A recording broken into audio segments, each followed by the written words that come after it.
As soon as we leave our compound, it's clear who is now in charge. Taliban fighters have flooded the capital. Smiling and victorious, they took this city of 6 million people in a matter of hours, barely firing a shot. This is a sight I honestly thought I would never see. Scores of Taliban fighters, and just behind us, the U.S. Embassy compound. Some carry American weapons. They tell us they're here to maintain law and order.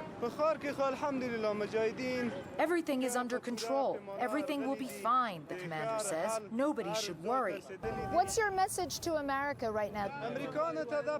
America already spent enough time in Afghanistan. They need to leave, he tells us. They already lost lots of lives and lots of money. People come up to them to pose for photographs.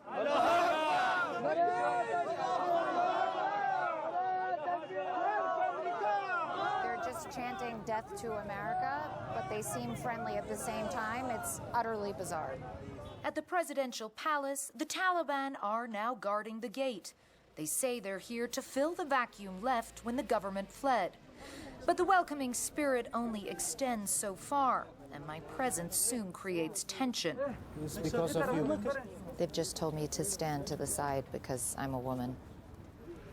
Outside, ordinary Afghans clamor to talk to us, struggling to process the dizzying speed of Kabul's fall.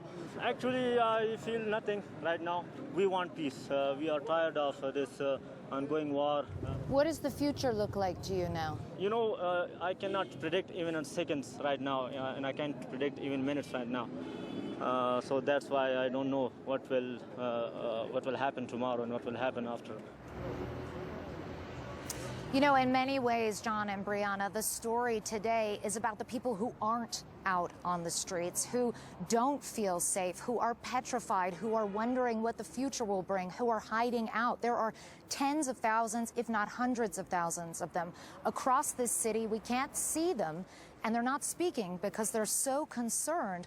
Their voices are largely silent, but still, when you think of those images at the airport, you have to keep those in your mind. That is the other side of the coin here, the dark reality of the absolute bitter fear that is consuming so many Afghans in this new, bizarre world. That's really the description coming from inside of Afghanistan. Clarissa, I was trying to have some women who are holed up there in Afghanistan on the show today, trying to book them on the show through an Afghan-American cousin who is here in the United States, but they're just too terrified. They're too terrified to come on, even with the promise of obscuring their voices and their identities. And right now they're holed up in their house. The Taliban is walking outside of their house, and they worry it's just a matter of time until someone knocks on the door. And absolutely, especially for women who have been outspoken, for women who have had prominent jobs, women in politics, women in the judiciary, female journalists, all of these women, incredibly strong, brilliant women, are right now absolutely petrified, just waiting to see what happens. Where can they go? Where can they turn? Will they become a target? Many questions. Clarissa, we are looking at pictures right now, scenes from the airport in Kabul. Obviously, the frenzy of people trying to get on planes there. But can people even get to the airport at this point? So we had several teams of colleagues who tried to get to the airport yesterday, and it was mayhem. Essentially, the entire road was completely blocked with cars. You had people driving down the wrong side of the road. You had one American friend told me there were just scenes of chaos, this crush of people trying to get through, and then there was shooting.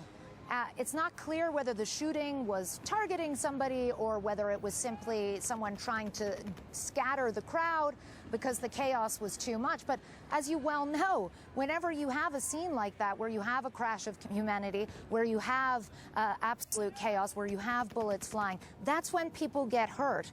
And I think those images that you're seeing, and they're seared into all of our minds, speak to this desperation. How desperate?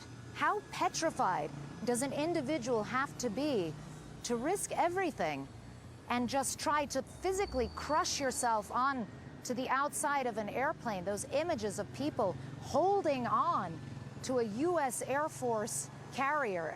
I think that's something many Americans will, and people around the world will not be able to get out of their minds for quite some time. Yeah, they are risking death because they're certain they're going to face it there in Kabul. I wonder, Clarissa, what will become of the U.S. Embassy now that Americans have left? I mean, is there a possibility that we could be seeing a Taliban flag flying over the embassy? Are there security forces there to stop something like that happening? We didn't see any indication of security forces there. Look at what the Taliban did last night in the presidential palace. Hours after Ashraf Ghani fled the country, the former president, they were in there asserting themselves, holding court.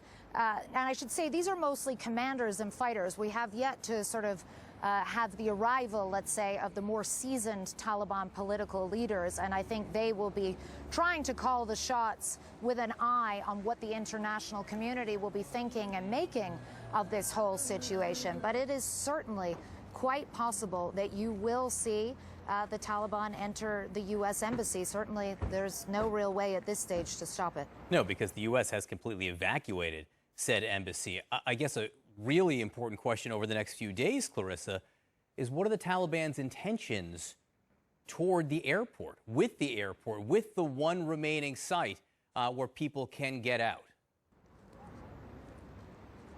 I think for now the Taliban is happy for the airport to be under the purview of the U.S. for as long as those evacuations are going on. In a strange sense, they don't want to do anything that would impede those evacuations because they want all foreigners out of this country. And they said as much to me many times on the streets today. So there is a sort of threshold of patience whereby they're willing to wait out the next couple of days until those evacuations are complete. But one can only assume that at some point they will very much want those 6,000 U.S. troops to leave, as well as, you know, some various British and other nationalities, military, who are also here evacuating their own citizens.